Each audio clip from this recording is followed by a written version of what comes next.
Alright, anyway, subclass. Warrior of the Hand, which sounds so dirty. Warrior of the Hand. Masters of Unarmed Combat. Yeah, they are. Updates. Open hand technique now has the Addle option. Excuse me? Okay.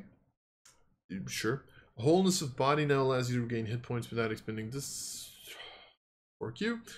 Fleet Step now allows you to take the Step of the Wind option alongside other bonus actions. Quivering Palm now allows you to use the option to replace one of your attacks with the action to end the vibrations on the creature.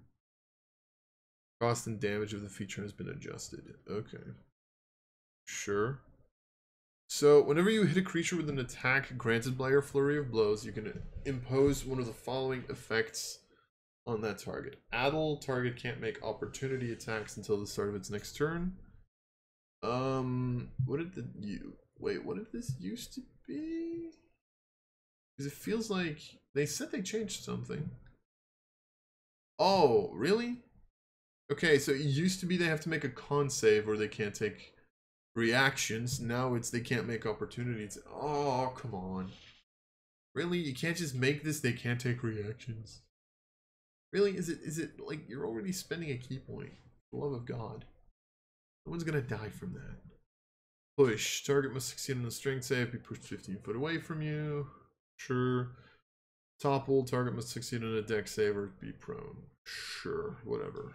I mean, these have always been kind of boring, right? Like, oh, you have to spend the key point for flurry of blows and then you can do something. Like, oh yay, they can't make opportunity attacks, but if my wizard casts shield, you know, fucking, yeah, anyway. Wholeness of body. You gain the ability to heal yourself. As a bonus action, you can roll your martial arts die.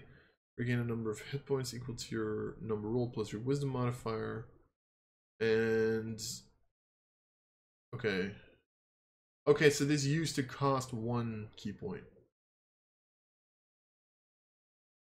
And you could still only do it a number of times equal to your wisdom modifier.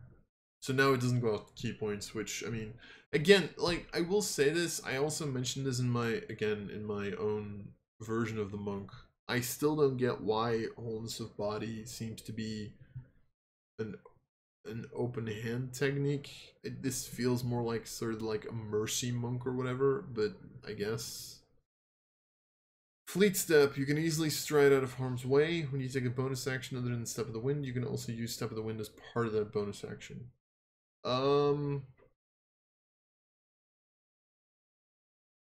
Right, because the original used to be that at level 11 you could Step of the Wind without spending this key points. So, I mean, it's decent. It's not bad. I have so little to say about this class. Quivering Palm, I'm probably going to wait. I don't know. You gain the ability to set up lethal vibrations. When you hit a creature with an unarmed strike, you can spend 4 discipline points, up from 3. To start these imperceptible vibrations, which last for a number of days equal to your monk level. So at least 17 days. Vibrations are harmless unless you use... Is this like, if like your eye twitches, is that something like that? Because that'd be funny. Like, my eye's twitching. Why is it all of a sudden, you're dead? Vibrations are harmless unless you use your actions to end them. Okay? Alternatively, when you take the attack action in your turn, you can place one of the attacks with the action. To use this action, you and the target must be in the same place of existence. Target must make a con save, taking 10d12 force damage on a fail save, half as much on a successful. It used to be 10d12 plus your monk level. So they got rid of the monk level bonus. You can only have 1 creature. I mean, for people who don't know what the original Quivering Palm was, the original Quivering Palm was, they fail to save, they die. Which, to be perfectly honest, I get why you don't want to do that. It's because insta-kill seems a little broken. I just find it funny that apparently the best that a monk can do is, like, you know, 10d12, whereas the best that a wizard can do is an AoE 20d6, but, you know, hey. Jesus. Anyway. It is half on a successful save, right? Yeah, it's half damage on a successful. I mean, quivering. Look, in my monk version, I still have the original quivering palm because I was too lazy to change it, and I didn't really know what I wanted to change it to.